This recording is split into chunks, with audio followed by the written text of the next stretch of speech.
Okay, I think everything is started. We are still waiting for Dr. Hopkins, but we're going to go ahead and keep it moving. My name is Lauren Kendall Brooks. I am a postdoc at the University of Maryland College Park, where I am, oh, there's Dr. Hopkins, hello. Where I am in the Department of Human Development and Quantitative Methods. And my research interests are SELs, math anxiety, Black maternal health, and STEM retention. So if everyone can give us a quick introduction, that would be great. Starting with Dr. Richardson. Hello, everyone. I am Dr. Rashanda Stid Richardson. If you've heard of my work, it's probably under my maiden name, one of the perils of being a woman in academia. I'm an educational psychologist by training. I'm currently an assistant professor of psychological sciences at Winston-Salem State University, and I primarily study the identity and motivation of Black women in the fields of science, technology, engineering, and mathematics. And it's a primarily undergraduate program at Winston-Salem State University. And Dr. Lee. Hello, everyone. I'm Anna Lee. I'm an associate professor of psychology at North Carolina A&T State University. My background, my specialization is in social psychology. My research primarily centers on health and education equity. And so I look at both how stigma, discrimination, racism, sexism impacts our experiences and ways to dismantle those structural barriers. A little bit about my background. I have a bachelor's from Southern University and a PhD from Howard University.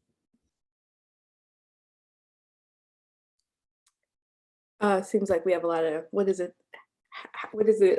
Howardites? I'm not sure, you know. The real HU.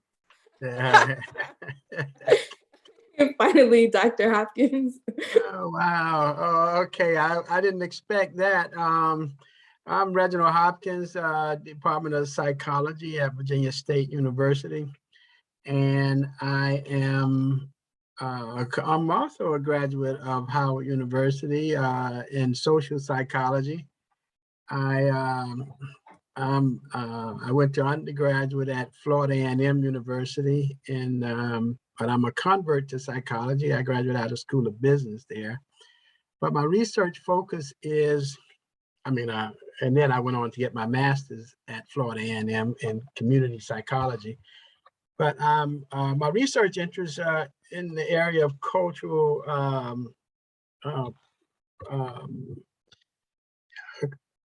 cultural identity or Black psychology as a broad framework, but I try to study the cultural underpinnings of the behavior and functioning of Black populations, particularly here in America, and focused, most of my research has really looked at trying to understand the indices or those cultural indices of health and academic achievement. Most recently, I'm focused on trying to understand and train teachers and students how to appreciate math and teaching of math to particularly African American students using the Algebra Project pedagogy. So that's, in a nutshell, that's me.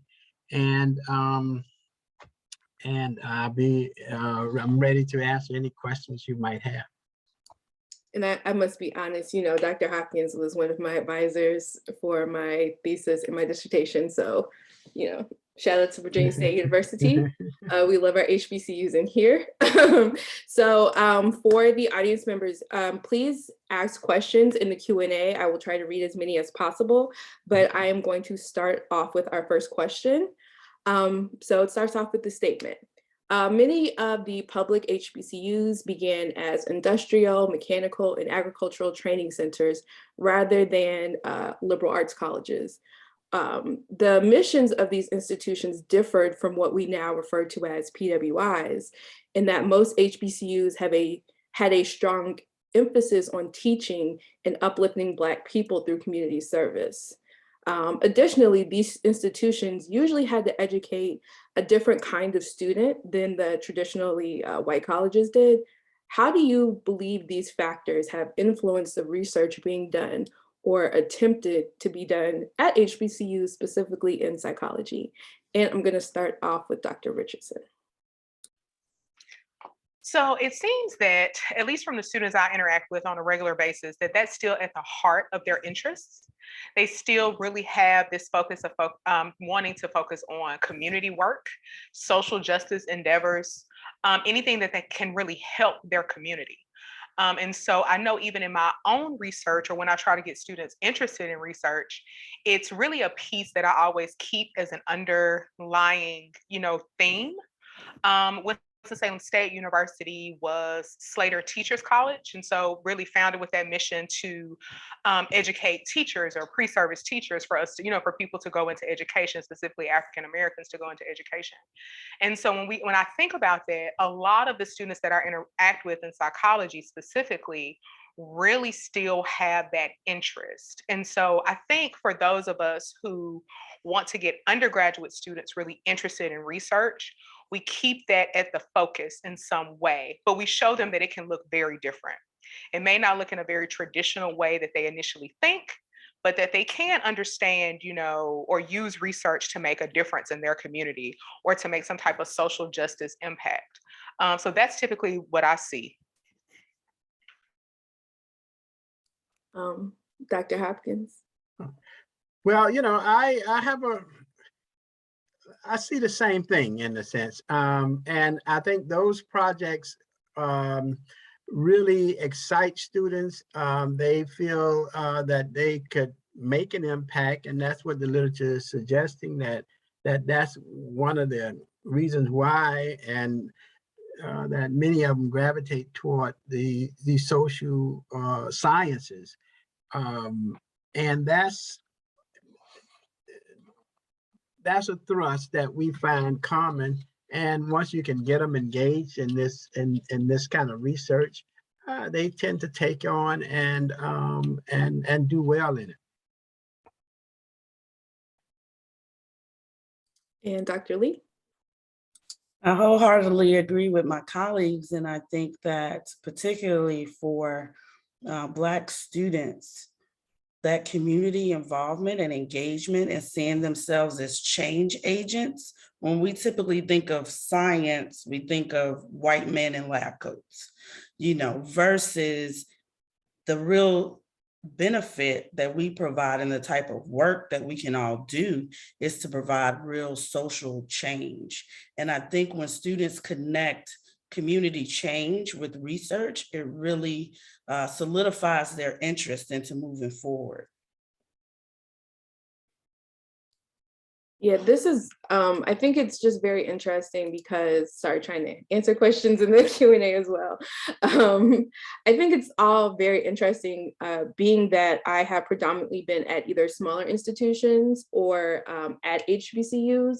So it was not until I worked for about 2 years at Georgia State that I really had the opportunity to understand that research was a career, and that the professors at different institutions are going to teach and work differently. I think that that's something that a lot of students don't understand, and a lot of the world at large. We think about professors at universities and we're just like, oh, they're teaching. Whereas, at University of Maryland, I've been like, oh, all the teaching is being done by the graduate students, a lot of, and so I think that not having the focus of research as we try to develop it, students are still kind of, what do I do? How do I make that work? So I say that because we recently had some Black and Psych Week started on Sunday, and we had the Black and Psych roll call. So whoever was a Black psychologist, whether you're a trainee, you're late career, mid-career, wherever you are, tell us who you are and what you're interested in. And it was some interesting conversations around that. Some people were kind of pushing back on some of the students' interest. And it kind of, got me a little hot. But so I say that to go into the next question, which is recently we have had some people say that the research that some Black psychologists want to do is not actually research, but instead social justice disguised as research. Do you believe that social justice and research can coexist in the same space? Or must they be completely separate, with social justice being viewed secondary or only being informed by research? And I can always repeat the questions for each person because it was a lot of words. I'll start with Dr. Lee. Well, as psychologists, I think we're a little biased because everything is psychology to us. Everything can be studied, evaluated, and seen in a way to really understand the human experience. I think sometimes the flack that psychology gets is because we are talking about human behavior, right? And so, and definitely for Black individuals, social justice is paramount. It shapes our experiences. And for Black psychologists, and to advance the field of Black psychology, we have to consider that it is a real construct that should be studied and examined, and ways to promote equity and dismantle, the notions that have been embedded in our society for so long. That's what this type of work can do. Dr. Hopkins? Yeah, I think any criticism of social justice research is really just a way to minimize or marginalize or really criticize Black professionals or Black psychologists, because, as I always often tell students, if there is a field that we really need to understand more about, it's about human behavior. Otherwise, how do we really eliminate this here? Why do we have this injustice? That's the glaring behavior that, we really, we need to understand. And what factors undergird its perpetuation, what the impact on individuals who are victims of it, how do you begin to, overcome those challenges? That's so much, all of it is fundamentally, about trying to understand behavior, and anybody who really questions the legitimacy of it is questioning the legitimacy of Black psychology and Black psychologists. Yes. Dr. Richardson? Several things came to mind. So I will just say that I definitely agree with my colleagues on what was said, but a couple of things. One is the inherent racism that underlies psychology. We just have to kind of call that out. And that's a big part of this and what we see. The other thing is the focus on psychological research being more theoretical, psychology trying to prove themselves as like a science to look like biology or physics. And we are a science, but we're a different type of science, right? And so I think all of these things come together. And then when you contextualize that within American society and culture, I think what you really see and when you see these critiques is we see racism. And that's what it is. And those of us who do the work where we focus on Black students, right? Or we focus on even any student of color, and we refuse to use comparison samples, or we refuse to do some of those things. We run into this all the time. And so even in that work, there's social justice. And I think making sure the students understand that the racism is there, making sure they understand the history of psychology, making sure that their work can be applied, because how does change happen, right? Like you have to have some support for the change that you want to see. And so I think just making sure that the students understand that and letting the students know that there are places they can go to really still do that social justice and do that research, but they do go together. And all of your comments have made me bring up some of the questions we asked last year. So I'm gonna add those on to the end because we did have a topic on decolonizing research. So we're gonna come back to that.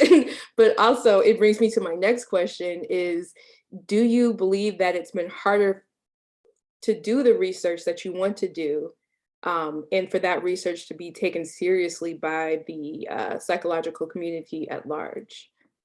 Dr. Richardson, we'll go back to you.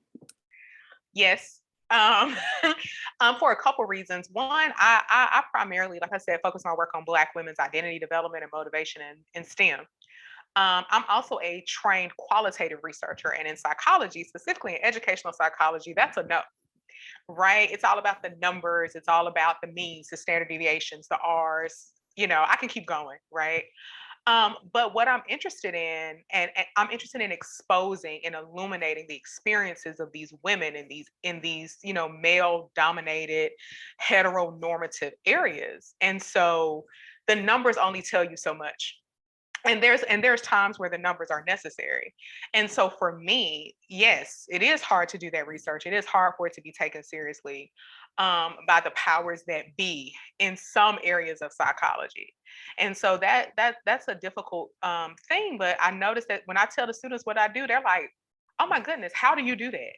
And what does that look like? And how can I do something? Like, I feel like I'm interested in something similar to this. And how can I do that work? And so teaching them the statistical way, right? But then introducing them to the quantitative and qualitative methods, introducing them to mixed methods, introducing them to, just having that foundation. And they're like, I never knew this was research.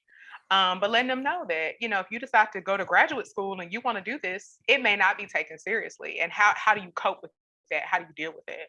And so just letting them know up front, they're going to run into some of that stigma, which I was prepared for in some ways, but not fully.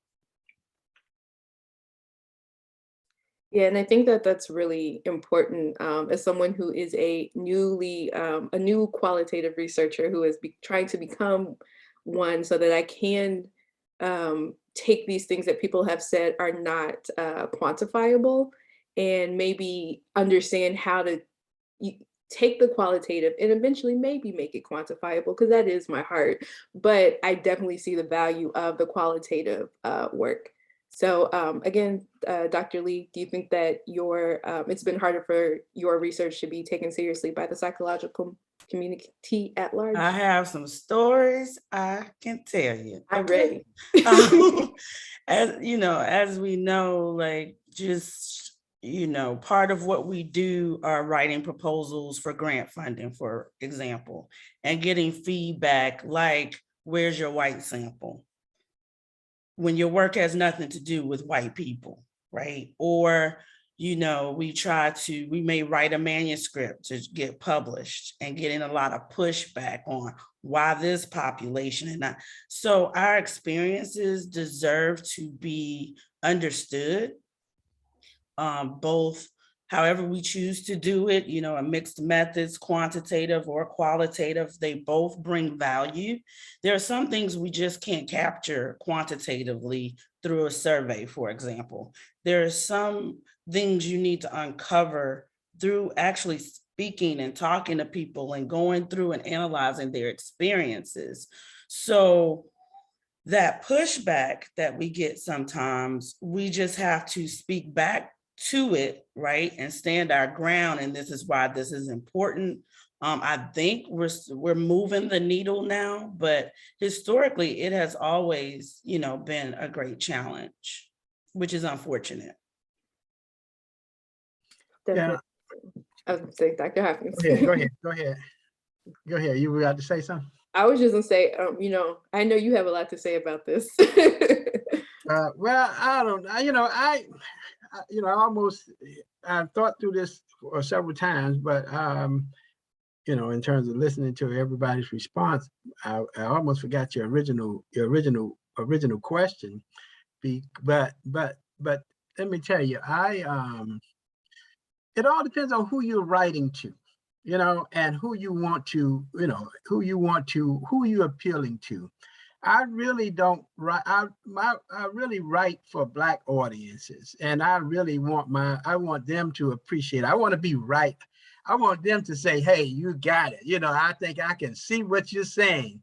And I don't, so because I know white people will have a problem, or the, you know, the so-called establishment will have a problem with with many of the things I say, particularly when I'm saying black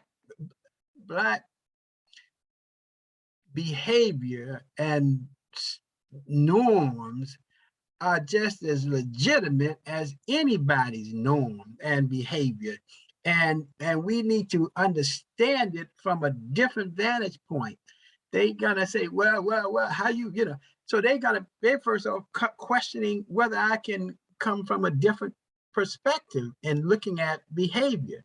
So I don't really, you know, they want to get me on a technicality, qualitative research, quantitative research. Both of them are research, and they're both legitimate sources and methods. You know, if I didn't use a particular methodology, okay, you want to criticize me, and there are limitations to that in that regard. I can live with that, but the idea that qualitative, research is not as legitimate as quantitative research, or that, they're studying, just purely black populations and not really kind of, doing a comparison with whites, because, is not, I don't need that, and I don't really, need that to validate my work and my thinking, and so I just, when they give me a criticism, if I think it's a legitimate one, I'll push back. I won't push back, or I'll push back if I don't think it's legitimate. And then we are, at the battle of, what's the appropriate and inappropriate, methods for doing this. I don't do it. I'll do it with them in that context when they begin to evaluate my ideas and my, my understanding. But when I was a student, I advise people never to do it in the classroom with the teacher, so you just can't do, you don't have, they have rights and you have rights, you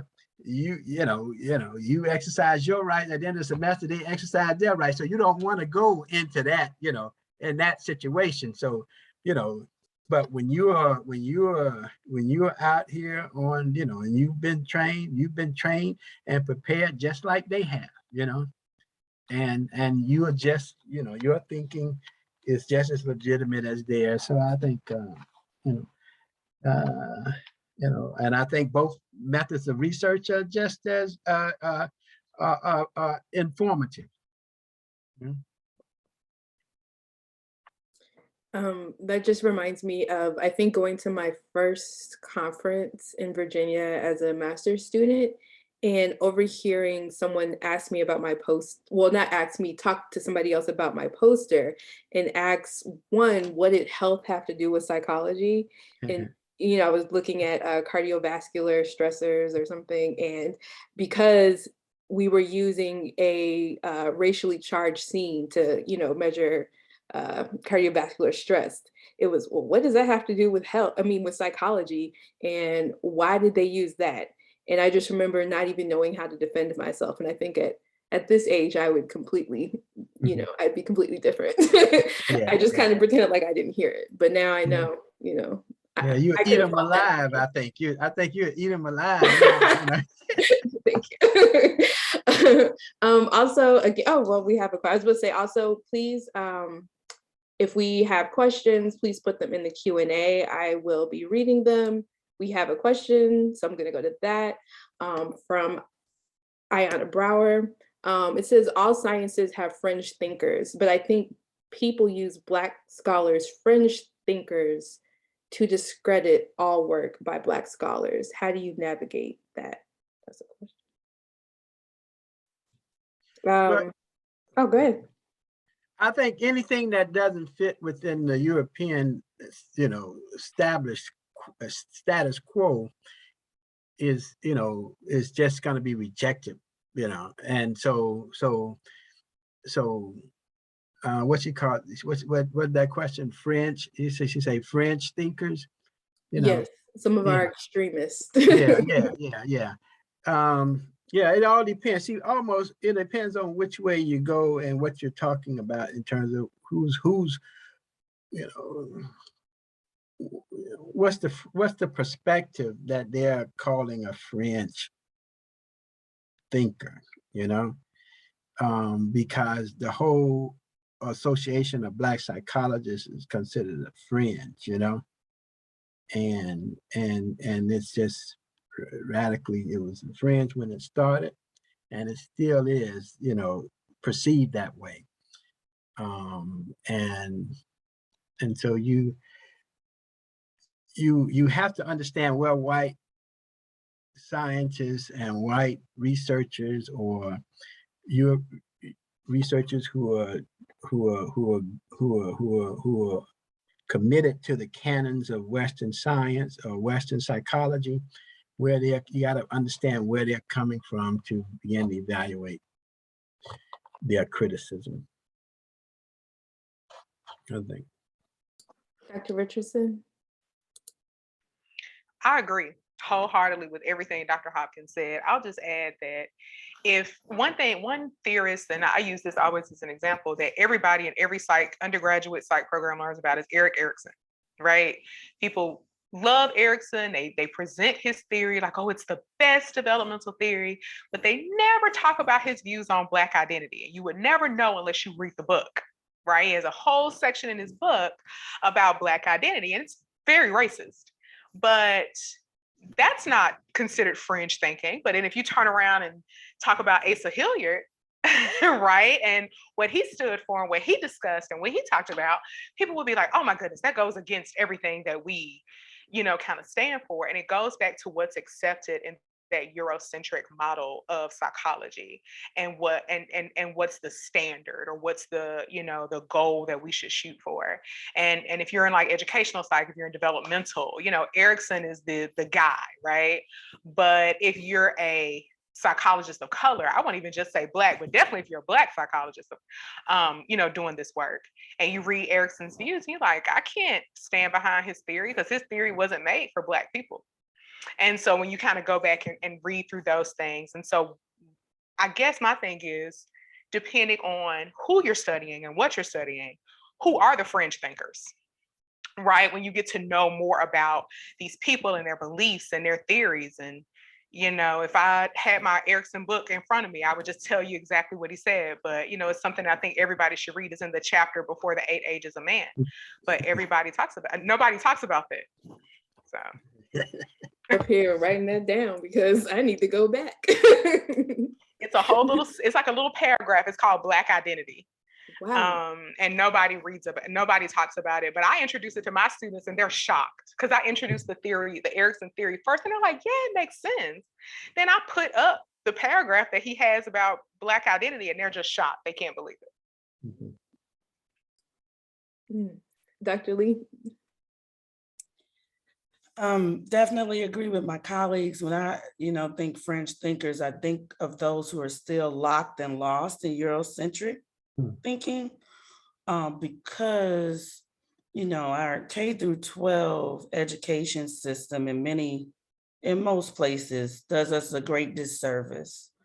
For many of us, it's not until we get to higher education that we really begin to learn and understand all of the great and phenomenal work of African and Black people. Dr. Hopkins, one of your colleagues, Dr. Reginald Rackley, was my mentor at Southern University. And so that, being introduced to those sorts of ideas really opens your mind to understanding who we are as a people and all of the strengths and assets that we bring. A lot of what I would consider the fringe psychologists, and these can be Black scholars as well, many times come from a deficit model, and that's not who we are, right? So to really think about uncovering and promoting our strengths, our assets, and how that makes us the great people we are today and can continue to be. So I think that we have to remember that not all Black scholars have been afforded the same experience. each one teach one. If you meet somebody, try to bring them along to this side, of better understanding sort of all of the possibilities and uniqueness of Black excellence and Black genius, and how that can manifest itself, versus on focusing on these deficit and non-value added perspectives. Yeah, I really like that statement. I think about coming from a deficit, or viewing, Black people from a deficit model. And that is something that I had to learn. And I learned it at Virginia State, really, when I started doing the actual research, because the research I was doing before was more like, oh, well, the kids don't have, rather than looking at what they do have and why they're able to succeed, or even, get to where they are in the first place. So I like that statement a lot. Mhm. So our conversation has kind of made me think about the talk we had last year. And one of the questions I think that helps us kind of understand how to even start going towards research and understanding it is defining culturally relevant research. And I think that a part of that, was Dr. Lee's statement, but how would you define culturally relevant research? I'm gonna go back to Dr. Lee. So we talk about culturally relevant in a sense of, so I'll give an example. Some research, right, when looking at Black youth in STEM education, will say, oh, let's give them this activity where they then, make a rap song about whatever the topic is. That's not culturally, that's missing the mark, right? The idea is that we really want to culturally affirm our youth, adults. We still have a lot of adults that can be lost as well. So we really want to work on cultural affirmation, right? And understanding all of what you can bring, what you can learn, and how you can make change. So when I think about cultural relevance, I really think beyond sort of the band-aids we sometimes try to put on things, into exposing students to, these are Black scholars in the field historically, who have been making great strides in the field of psychology, who have, brought new ideas based on the Black experience. So dismantling that idea that we take white theories and white constructs and then adapt them for us. No, we construct our own based on who we are as a people. And so that cultural relevance can be very broad, and is more than basically referring to then applying stereotypes back on us, which I think is how white scholars interpret cultural relevance. Very much so. Dr. Richardson? I 100% agree with everything Dr. Lee just said. And the piece of that, right, that added to this, everybody think Black people are like all the same. We're not a monolith, right? So, okay, I may like rap music, right? That may resonate with me, but that might not resonate with my peer, right? But we see Black and we automatically think these things. We think hip hop, we think, whatever. And so to Dr. Lee's point, we see that with a lot of white scholars. And it's one of the reasons why and I know specifically in the teaching and the research that we do, even if we use or we expose or teach a white theory or teach about a white theorist, we also try to teach about a Black theorist as well. It's like, okay, well, this is what this person said coming from this perspective, but let's talk about what this person talked about and what this person said. And so making sure that the students understand that, okay, you could use this person's theory, but does it fit with who you're trying to study and with what you want to know? And I think just really making sure that they understand that there's, research theory things that are for us and by us, and that we can come from that perspective to be culturally relevant. Yeah, and I think that that's really important to say about Black people not being a monolith. It's one of those things that, Dr. Hopkins very much taught me, and my late great mentor, Dr. Hill, taught me, Oliver Hill Jr., was that there's more, there's more differences within groups than there are across groups. And as as this conversation is about HBCUs, a lot of times I feel like I remember hearing, and I still hear people, high school students saying, oh, well, I don't want to go to a HBCU because I don't want to be around that many Black people, or they're all going to be like this, or they're all going to be like this. And I'm like, no, wherever, if you are a certain way and you like certain things, there is at least one other, if not a whole group of other people at that HBCU that you can get along with, and you all are all interested in the same things.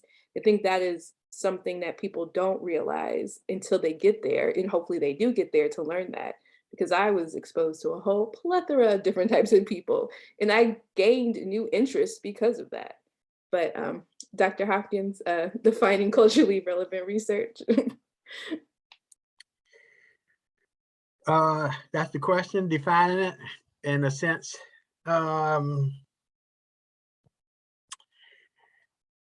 I guess it's kind of like research that really, I guess we could say, affirms Black life, and using the Black experience as a legitimate source for developing the motivation, the understanding, and validating their experience. And when you validate their experience, what research is showing, you begin to get all kinds of genius and great ideas and high level of functioning coming out. It's kind of like, that's what, everybody needs, that kind of support and validation.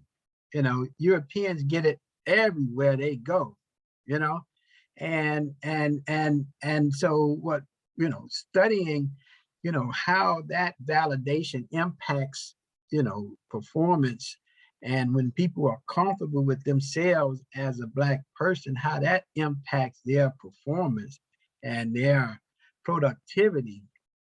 That's where I would think of as culturally relevant research, showing, and that way it will kind of, with those findings, you can begin to legitimize in the minds of the average student that, hey, this experience is okay. There's nothing deficit about me if I engage in this behavior.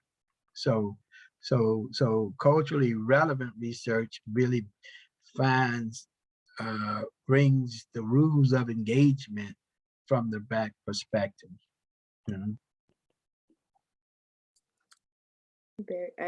I like that.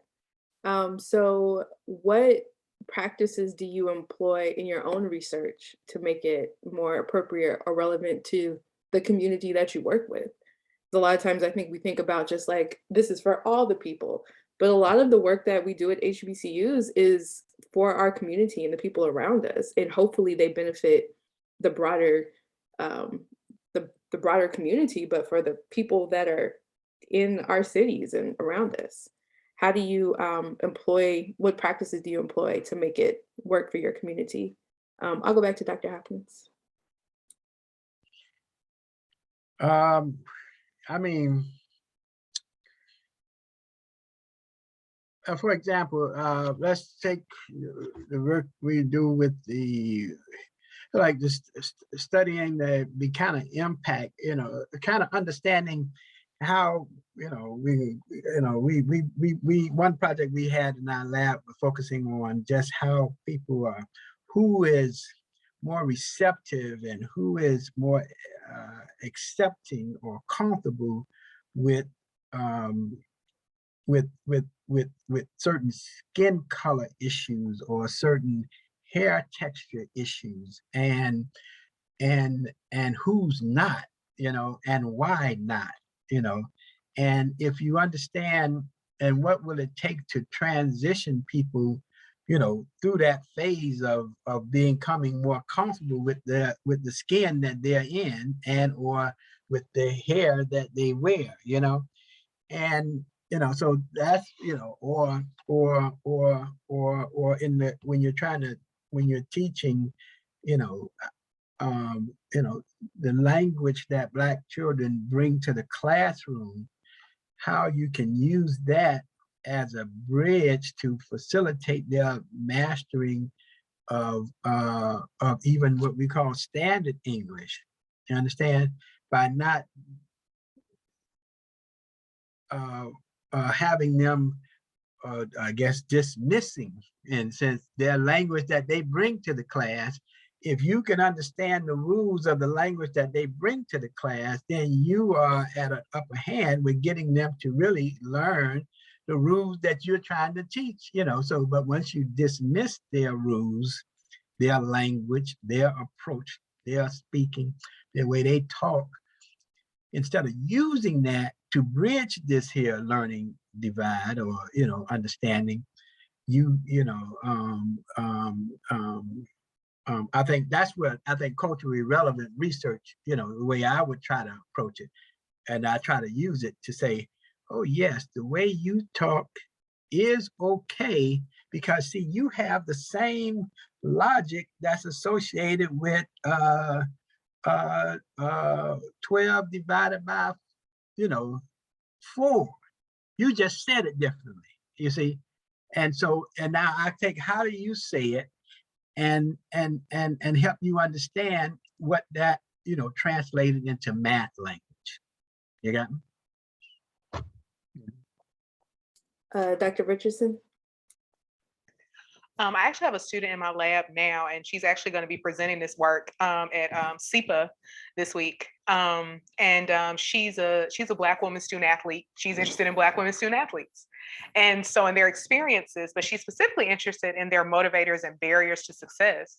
And so we, you know, she conducted these focus groups and just the bringing these women together to even talk about their experiences. And they can see that, you know, there are women in other sports who are having very similar experiences. And so what can we do with our research? You know, we had participants say, well, use my name. And I said, well, we don't do that, right? We protect our participants. And they'll say, no, I want my coach to know that this is happening, or I want the university to know that this is my experience. But understanding or letting it be known to just at the university level that, you know, there are Black women college athletes that don't feel valued. They feel, you know, that and we see this in women's sports, but then there's another level when you talk about Black women in sport.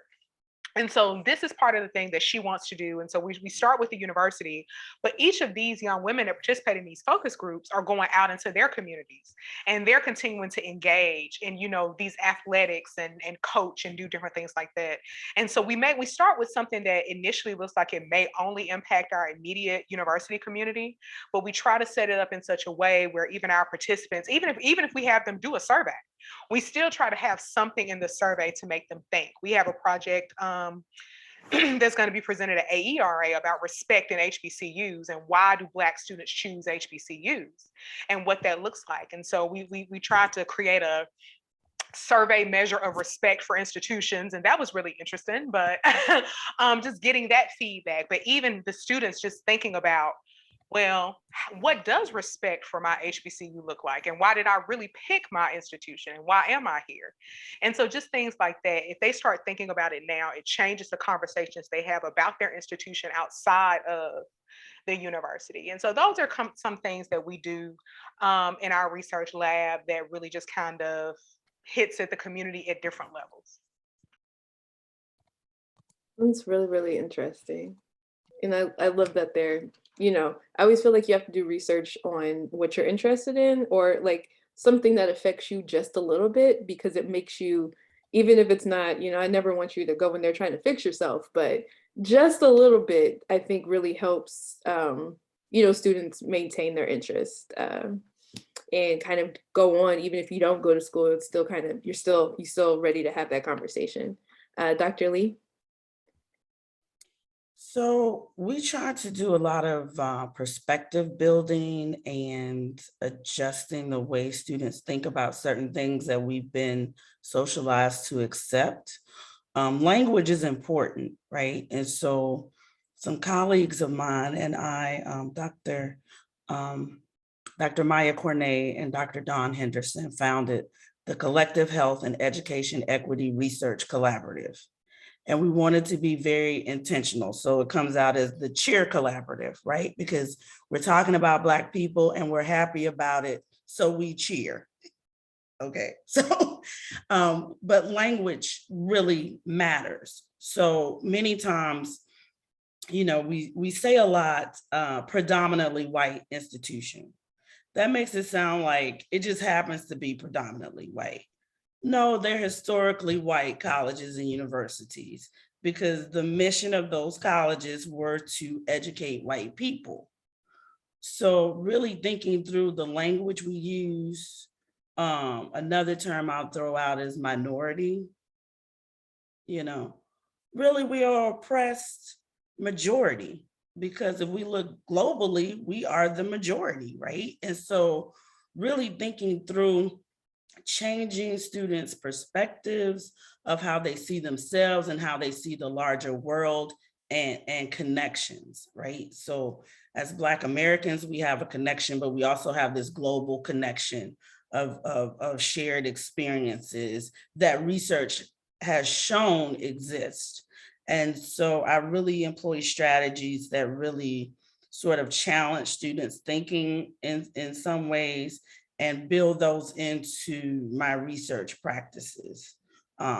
Sometimes people don't want to use new language, so you know, you find a way to put it in with explanation, of course, but really trying to create a shift in the way that we think about the Black experience, Black people, and Black psychologists in general. You know, psychology, I think the majority of people, when they think psychology, they think clinical and counseling, which are great specializations to be in. But some of the work we do as social and educational psychologists, you know, fall into a different realm. And I think Dr. Richardson mentioned this earlier. You know, when students see that spark of there's something else I can do within the field of psychology, I think that that can be very beneficial, because it takes all of us to create this shift and begin the healing that we need in order to be our best selves. That's all so true. And I think that that's something that Black and Psych is really passionate about, is we you know, we want students to know that there's more than just therapy, and that research is, you know, helps support all of that therapy. And that's very much, if I had known that years ago, I might have, you know, been in a different situation, but here I am. So we have a question, and we have about 10 minutes left, so I'm going to read this quickly. I believe it says, I believe there is somewhat of a gap between Black millennial students and Black baby boomer professors, especially in regards to mentoring and having access to outside resources like internships and careers. What is the way in which you reach out to your students and your mentees regarding their journey through school and or psychology? And what did you do, or how did you do? I have a statement to say about that. I can say that Dr. Hopkins was very supportive of all of my jobs, as they called them. I found my own internships for everything, because I knew what I was figuring out what I wanted to do, and I was going to make it work in my program. And so, but I do see that, especially as so many of us are leaving academia, and due to, you know, jobs and funding money. So how do you kind of help reach that gap? I don't want to label people, but how would you reach out to your students and your mentees regarding their journeys? Dr. Lee? Definitely a key component in my lab is professional development. And we take time, again, as a group, as a collective, to talk about what all the students are interested in, and to also offer support, you know, for you. So my students, you know, if they do their resumes or VITAs, if they're going to apply to graduate school, we do a shared read through and provide feedback and support on those sorts of things. So if students are interested in internships, of course, we have an internship course where they have options, where some are industrious and find their own path, their own internship, which is perfectly fine. but really understanding where students want to be and then effectively guiding them along that path, I think, for most of us as professors is key and something we enjoy doing and something that we know is important from our own experience of having that or some not having that, right? And so you want to, in my case, I had a very good support system in my institution and wanting to pass that along to the next generation of scholars. Dr. Richardson? I'm a millennial faculty member. So when I read thank that you, question, Dr. Richardson. I'm not a baby boomer. I'm a Gen Z, Gen X faculty member. Thank you. That's why I wasn't trying to label anybody. I was but like, I we're know. not good. So when I read that question, I was like, oh, I can answer this from two perspectives: somebody who was a millennial student, but then somebody who's a millennial faculty member. I've been very fortunate to always have really good mentors who have just guided me. You know, undergrad, I did my undergrad at Howard in the psych department, really good mentors there. And then after that, I actually went to the University of West Florida for a master's because I didn't know what I wanted to do in psych. I knew I wanted to stay in psych. And so I was the only Black student, but again, had really good mentors who acknowledged, right, their limitations in being able to mentor me because they weren't, Black, right? And same thing in my doc program at the University of Memphis. So I've been very fortunate to have really good mentors who have seen my potential, listened to what I really wanted to do, and try to support me in that way. And so I do the same thing with my students. We have professional development sessions that start, as soon as they come into the lab. And so once they become members of my research lab, that's part of what we do. We start talking about, okay, what do you think you want to do? Right. And I tell them, I was like, you think you know. It's okay if you don't know, and it's okay if it changes. And so we have those conversations. And I talk to them about, what in this moment, if you could do anything, what would you do? And we try to find the way. Some of them just don't even know the differences in the fields, right? So I have a student say, I want to be an educational psychologist. And I say, okay, tell me what you want to do? And then when they tell me what they want to do, I say, actually, you want to be a school counselor. And they're like, what? And then we have that conversation between the difference between educational psych, school counseling. And then they're like, they go off and they start researching all they can find about school counseling. They come back and they say, you're right, I'm ready. Like, this is what I want to do. I know this is what I want to do. And so it's something that I think, making sure that you hear your students and understand that their journey does not have to look like your journey, and that everybody's journey looks different.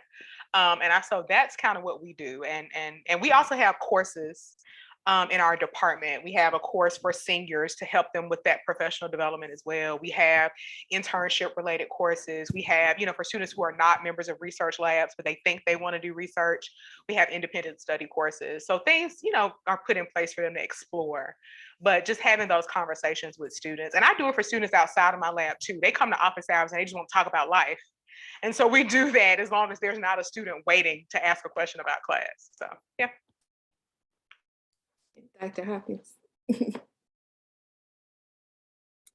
Oh, you're on mute. I guess I'm more intentional with students who are in my lab and how to reach that mass of students. I really don't, I think the department is now, we try to move toward general information for students, by having these, what we call these semester, every couple times a semester, these meetings with the majors and so forth, so that it can get some insight. We call them kind of like connect meetings. And that may be the way we can get to the masses. But generally when students who work in my my lab, I try to be intentional with them and, really kind of expose them to as many opportunities as I think, as I can. But with the mass, with the general student, I guess I would rely on the department kind of moving in that information session, meeting, something like that. Yeah, and I think that one of the experiences I had, that was one, I actually had a class where we had to do a practicum. And so that's what made me end up doing research in the first place. Was I had done enough classes that I was like, I don't think I want to do therapy, because I cannot be unbiased. And I didn't want to work with people that I didn't like. So I was like, I don't think I want to do this. But because we had that forced practicum, I had to make a decision, and that ended up being able, that truly changed my life, and set me on a pathway that I didn't know existed. And then going to Virginia State and having even more, I was like, I didn't know what health psychology was. And now, here I am using all these skills in a cognitive lab. So I think that that's really, really important to the exposure. And I know that HBCUs, I think they are doing a world of difference, even from when I was an undergrad, in exposing students and trying to encourage them to, there's all these other kinds of fields that you can do, and all these things you can do with your bachelor's degree that you might not know about. And so, because grad school is not for everybody. And so I think that's really, really important. We have 4 minutes left, so I'm just going to say, if anyone has anything to say, to close us out, or any last words of wisdom, I'll let that be a free reign. I saw a question about asking, like, how do you feel about Black students in developmental psychology? I'm just going to say it depends on what you want to do. That would be my answer. You may think developmental psychology is the way to go. I don't know who asked the question. It's an anonymous person, but you may think it's the way to go. But I would just encourage you to talk to a mentor, someone who maybe teaches developmental psych at your institution, and just see if that's really the better option. There may be another field that uses developmental psychology. If you want to do something more applied, or depending on how you want to use your developmental psych degree, another option may be a better fit. So I support it. It just depends on what you really want to do with it. Yeah, that's definitely true. So if you all choose to, someone asks, is there a way to contact the panelists? I know that everybody gets a million emails a day. So if they choose to, they can put it in the chat. And also, a really good way to get in contact with a variety of people is just to email Black and Psych, blackandpsych@gmail.com, or go to our website, blackandpsych.org.